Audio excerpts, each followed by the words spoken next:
7 மணிக்கு டிபேட்டை பாத்தீங்கன்னா ஜனங்க உங்க மூஞ்சில காரி துப்புறாங்கன்ற பிரஜை கூட இல்லாம நீ ஷோ நடத்திட்டு இருக்க. 5 பேர் உட்காந்துருக்கான்னா எவன் என்ன பேச போறான்னு உங்களுக்கே தெரியும் இல்லையா? யோசிக்க தேவையில்லை. பெரும்பாலான நேரங்கள்ல நான் மியூட் பண்ணிட்டு தான் பார்ப்பேன். ஏன் என்ன பேசுவான்னு தெரியும் நமக்கு. சும்மா அதை காட்சியை பார்க்கலாம். மியூட் பண்ணிட்டு பாக்குறதும் ஒரு இன்பம். அதை ட்ரை பண்ணி பாருங்க. நல்லா விட்டும் போக முடியல இவனுங்களா. ஒவ்வொருத்தருக்கும் ஒரு ஒப்பீனியன் இருக்கும். அது கரெக்ட். ஒவ்வொருத்தருக்கும் ஒரு ஒப்பீனியன் இருக்கும். ஆனா இவனுக்கு இந்த ஒப்பீனியன் தான் இருக்கும்னு உங்களுக்கே முதல்ல தெரியுதுன்னா அது என்ன ஒப்பீனியன்? ஜனங்க உங்க மூஞ்சில காரி துப்புறாங்கன்ற பிரஜை கூட இல்லாம நீ ஷோ நடத்திட்டு இருக்க.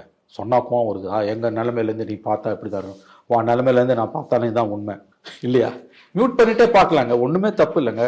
காது ஃப்ரீயா இருக்கும், கண்ணு கொஞ்சம் குளிர்ச்சியா இருக்கும். ஆஹா என்ன அழகா பேசுறான், நீ என்ன பேசுவேன்னு எனக்கு தெரியும். இன்னொன்னு, அந்த 5 பேர்ல யார் திமுகவுக்கு எதிராக பேசுறாங்கன்றத நீங்க ரொம்ப ஈஸியா கண்டுபிடிக்கலாம். எப்படின்னா, திமுகவுக்கு ஆதரவா 3 பேர் பேசும்போது ஆங்கர் பொதுவா தலையிடவே மாட்டாரு. அவங்க 8 நிமிஷம் 10 நிமிஷம் கூட பேசுவார். ஆங்கர் ஜஸ்ட் ஒரு தடவை தலையிட்டா ஆச்சரியம். 8 நிமிஷம் ஒருத்தர் பேசுறாருனா. ஆனா திமுக எதிராக ஒருத்தர் பேசுறாருன்னா 3 நிமிஷம் அவர் பேசுறாருன்னா 30 தடவை ஆங்கர் தலையிடுவார். நீங்க அந்த மியூட் பண்ணி பாக்குறதுல அதை கண்டுபிடிச்சிடலாம்.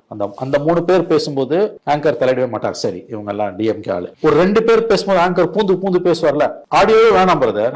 ஆங்கர் பூந்தாருன்னா அவங்க டிஎம்கே எதிராக பேசுறாங்கன்னு அர்த்தம். 3 நிமிஷம் தான் ஒருத்தர் பேசியிருப்பாரு. மினிமம் 30 குறுக்கீடு இருக்கும் ஆங்கர் கிட்ட இருந்து. அப்ப அவன் டிஎம்கே எதிராக பேசுறான். மறுபடியும் அப்படியே கேமரா கட் பண்ணி மேல போங்க. திமுக ஆதரவு ஒருத்தர் பேசுவார். அவர் ஒரு 4 நிமிஷம் பேசுவார். ஆங்கர் குறுக்கிடவே மாட்டார். நான் சொல்றதெல்லாம் சத்தியம். யூடியூப்ல போய் பாருங்க. நான் சொல்றது உள்நோக்கம்னா நீங்க சொன்னீங்கன்னா நீங்க என்ன தண்டனை கொடுத்தா நான் ஏத்துக்கேன். 5 பேரு மறுபடியும் சொல்றேன், மியூட் பண்ணிடுங்க. 8 நிமிஷம் 7 நிமிஷம் 10 நிமிஷம் பேசுவாங்க திமுக ஆதரவாளர்கள். ஆங்கர் சைலண்டா இருப்பாரு. எதிர்த்து ஒருத்தர் ஜஸ்ட் பேச ஆரம்பிப்பாரு. அவ்வளவுதான். 30 செகண்ட் தாண்டாதுங்க. 28 செகண்ட்ல குறுக்கீடு வந்துடும். அவருக்கு 3 நிமிஷம் தான் டைம் கொடுப்பாங்க. இதுல என்னன்னா, இந்த திமுகவுல இருந்து வரவங்க கூட சம்டைம்ஸ் சைலண்டா இருப்பாங்க பேசணும்னு. ஆங்கருக்கு பொறுக்காது. அவர் அப்படியே அவருக்கு அப்படியே புஜபலன் வாங்கல்ல, அப்படியே இதெல்லாம் அவருக்கு அப்படியே துடிச்சு நிற்கும். காப்பாத்துறாராம். நான் சொல்ல 3 நிமிஷத்துல 30 குறுக்கீடு இருக்கும். நீங்க இது எல்லாத்தையும் மியூட் பண்ணும்போதே மியூட் பண்ணி பார்த்தாலே கண்டுபிடிச்சிடலாம். ஆங்கர் குறிக்கிறாருன்னா வெரி குட், இவன் ஆன்டி டிஎம்கே. ஆங்கர் குறிக்கலன்னா இவன் ப்ரோ டிஎம்கே. இந்த லட்சணத்துல தான் இருக்கு உங்க விவாதம்.